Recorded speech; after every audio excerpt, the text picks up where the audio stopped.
Mënyra se si mund të vinë ato në trupin ton janë e para fare është ushqimi, Ushqimi është baza kryesore.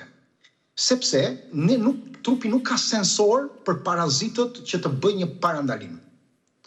Në momentin që mishi nuk gatuhet mirë, sidomos mishi I derit, kur kemi ushqime të cilët janë si sushi, karpacciot, mishat e marinuar të papërpunuar, është një rrezik potencial. Kur nuk lajmë kryesisht gjethet jeshile të perimeve dhe të frutave, po perimet me gjethet jeshile si sallata jeshile, spinaqi, rukula dhe të tjera lakrat, është nga arsyet kryesore që ato gjen rrugën për të futur në organizëm.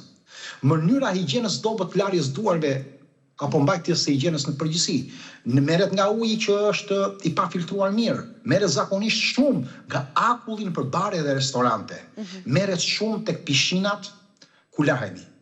Në ana tjetër, merret nga thonjtë e gjatë, sidomos mbajtja e thonjve të gjatë e femrave, kontakti me pelenat e fëmijëve, marrja në qerë dhe në kopshte në shkolla nga tualete dhe nga të tjerët, apo dhe tualete publike, marrja nga qeni, nga macja, ata që rrisin bakti, dhe problemi është të tjerë marrin nga toka, nga balta, nga kopshte që punojnë.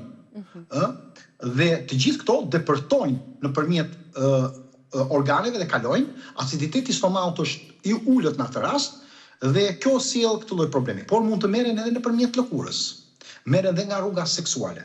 Pra ka shumë rrugë në të cilët ato marrin.